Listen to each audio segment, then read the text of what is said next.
Hello students, आज हम दूसरे अध्याय यानी वास्तविक संख्याओं का अगला टॉपिक पढ़ रहे हैं, अपरिमेय संख्याएं सिद्ध करना।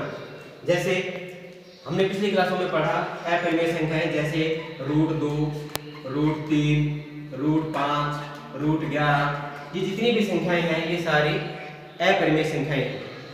अब अपरिमेय संख्याओं को अपरिमेय सिद्ध कैसे करना है, इसके लिए हम एक प्रमेय पढ़ते हैं पहले कि यदि कोई अभाज्य संख्या p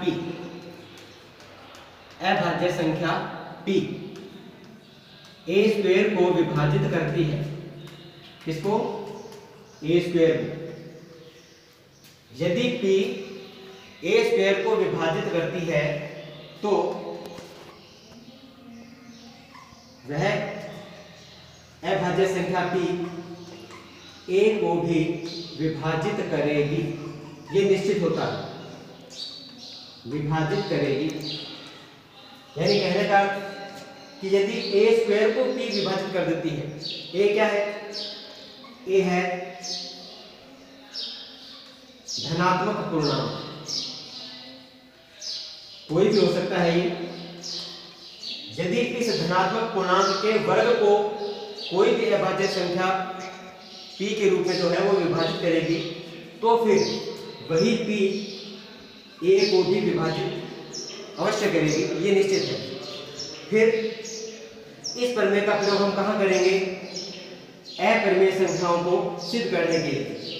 अब अपरिमेय संख्याएं देखो दो भाग में आती हैं। फर्स्ट जो हम पहले करेंगे, जैसे सिंगल संख्या होती है √2, √3, रूट की कोई भी संख्या जो अकेली है, यानी इसके साथ में बाहर की तरफ प्लस माइनस के रूप में या गुणा भाग के रूप में कोई अन्य पूर्णांक न हो, कोई भी अन्य पूर्णांक शामिल नहीं है, यानी अकेली संख्या जो रूट में है, हम उसकी बात करेंगे आज। अब इनको हम जानते हैं कि ये अपरिमेय है, परंतु सिद्ध कैसे करेंगे?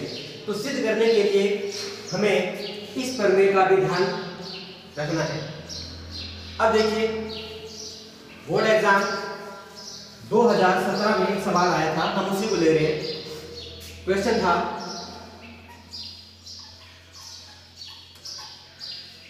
कि सिद्ध कीजिए कि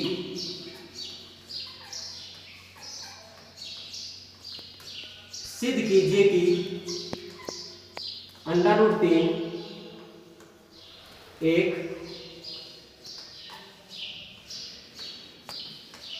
अपरिमेय संख्या है। यह है प्रश्न। अब देखिए, जब हमें अपरिमेय सिद्ध करना है तो हम क्या करते हैं? हम इसका विपरीत यानी परिमेय संख्या इसको मान लेते हैं। तो माना √3 एक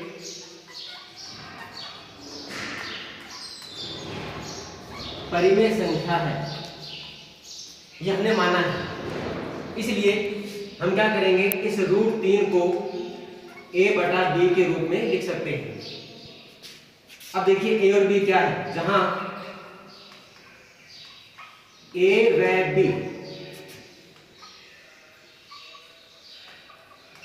सह अभाज्य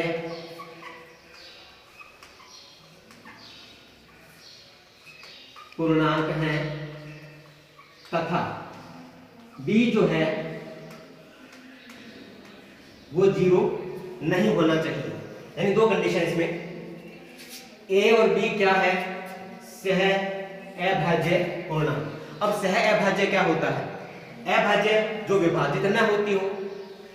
सह अभाज्य दो पूर्णांक जो साथ साथ किसी एक ही संख्या से विभाजित नहीं होते हैं, सह अभाज्य पूर्णांक कहलाते हैं। और दूसरी है इसमें कि b जो है वो कभी 0 नहीं होता, यानी नीचे की संख्या b ये 0 नहीं होना चाहिए। हाँ, a हो जाए कोई बात नहीं, b नहीं होना चाहिए। तो ये होती है इसकी कंडीशन। अब देखिए, हमने जो पूर्णांक माने a और b के रूप में, ये क्या है कि किसी न किसी संख्या के साथ में अपनी क्रिया करेंगे, चाहे वो प्लस हो, चाहे माइनस हो, गुणा भाग, कोई भी गणितीय क्रिया इसके साथ होनी चाहिए। परंतु वो पूर्णांक हम लाए कहां से? तो ध्यान रखना है आपको कि जो सिंगल संख्याएं होती हैं, जैसे √3 था, √5, √7 कोई भी हो, ये सिंगल संख्याएं जब हम सिद्ध करते हैं तो हमें यहां तक लिखने के बाद में इसके दोनों ओर वर्ग करना पड़ेगा। तो हम भी ये कर रहे हैं, दोनों ओर वर्ग करने पर, अब वर्ग करने पर क्या आएगा देखो, √3 का वर्ग करते हैं 3, a का वर्ग करेंगे तो a² और b का वर्ग करेंगे तो b²। ये स्थिति आई।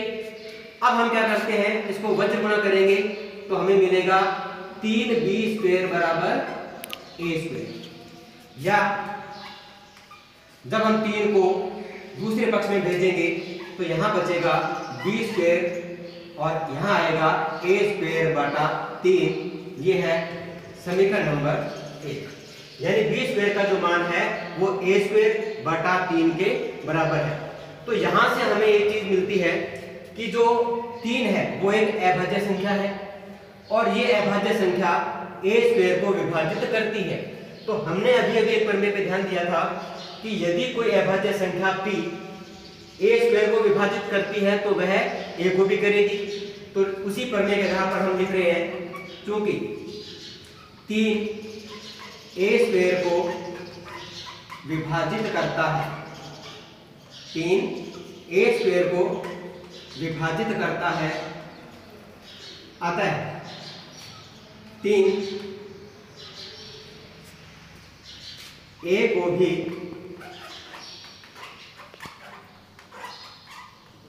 विभाजित करेगा। ये उसी प्रमेय के आधार पर चल रहा है।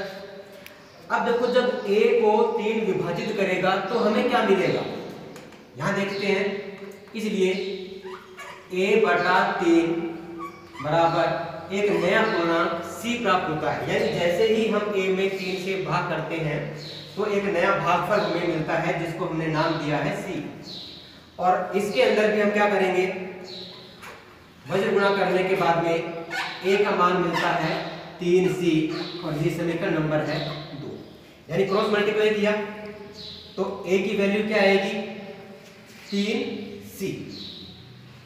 अब देखो, 1 में 3 का भाग जाता है, यानी जो 3 है वो a को तो विभाजित करता है। हमने ऊपर लिखा था कि a और b क्या है, सह अभाज्य, यानी दोनों संख्याएं एक ही संख्या से विभाजित नहीं होनी चाहिए। हाँ, a 3 से विभाजित हो रहा है, कोई बात नहीं। अगर ये 3 इस b को भी विभाजित कर देगा तो फिर ये बात गलत साबित होगी। अब a के साथ में कैलकुलेशन हुई, अब हम इसकी करते हैं b के साथ। अब b के साथ करने के लिए हमें समीकरण नंबर 2 से a का जो मान है ये 3c, ये कहां रखना है, समीकरण नंबर 1 में। तो यहां लिखते हैं समीकरण 1 व 2 से। समीकरण नंबर 1 में b² बराबर, अब देखो a आ रहा है, a का मान कितना है, 3c, और जो स्क्वायर था वो इसके ऊपर आ जाएगा और जो नीचे 3 था अपनी जगह पर वही है।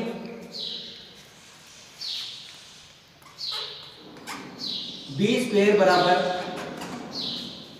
3 का वर्ग 9, c का वर्ग c² बटा 3, या b² बराबर 3c²। देखो ये विभाजित हो जाएंगे आपस में, तो इसका मान आ जाएगा b² बराबर 3c²।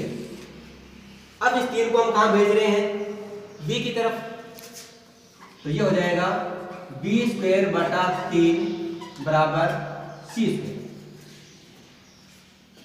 इस प्रमेय पे वापस आओ, अभाज्य संख्या कोई भी हो, यदि वो a² को विभाजित करती है तो वह a को भी करेगी। उसी प्रमेय का प्रयोग यहाँ फिर से होता है। यहाँ देखिए 3 जो है वो b² को विभाजित करता है, जिसका मान आता है c² के बराबर, यानी 3 b² को जब विभाजित करेगा तो 3 b को भी करेगा। इसी बात को फिर से लिखेंगे, क्योंकि 3 b² को विभाजित करता है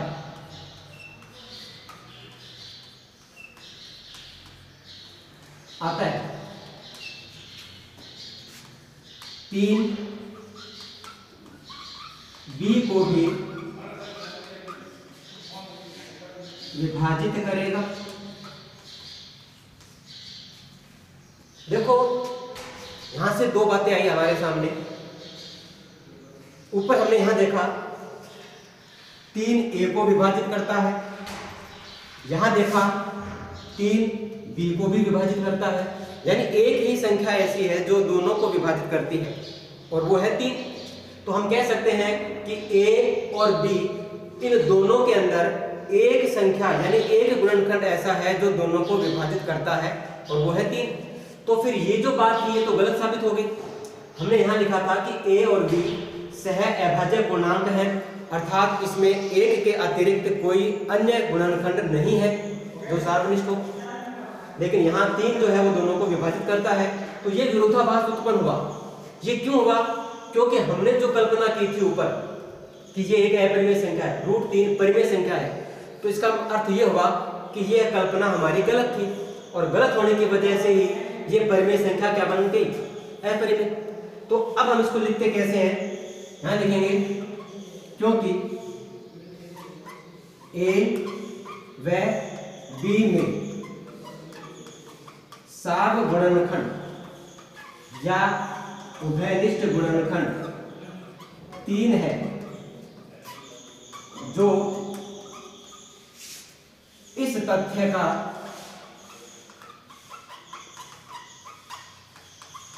विरोधाभास है कि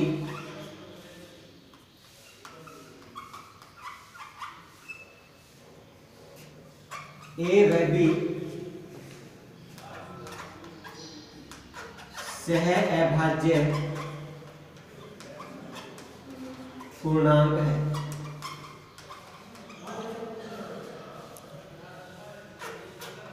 अतः हमारे द्वारा की गई कल्पना गलत है।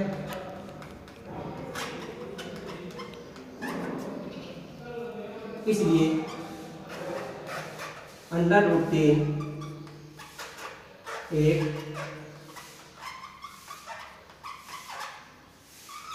अपरिमेय संख्या है।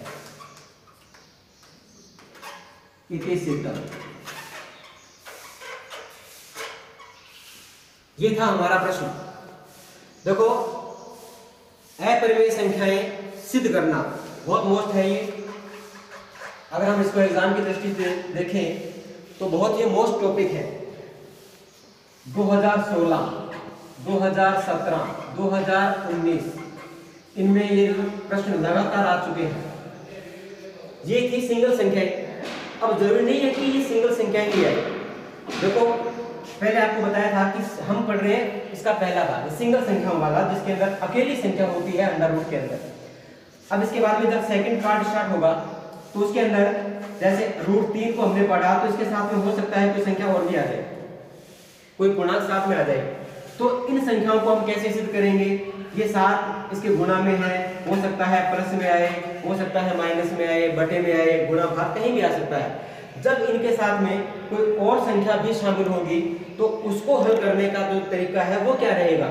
वो सवाल इसके जैसे नहीं होंगे कि हमें दोनों और फर्क करना है, नहीं, उसका थोड़ा सिस्टम अलग रहेगा।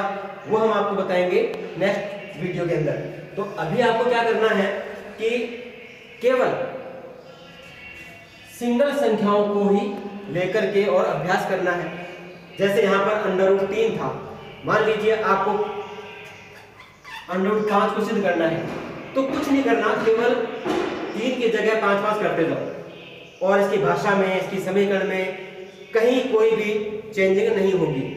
तो इसका जो दूसरा भाग है, सेकंड पार्ट अपरिमेय संख्या सिद्ध करने का दूसरा भाग, ये हम करेंगे नेक्स्ट वीडियो के अंदर। आज के लिए बस इतना ही। आप केवल इसी पे अपना अभ्यास करें। धन्यवाद।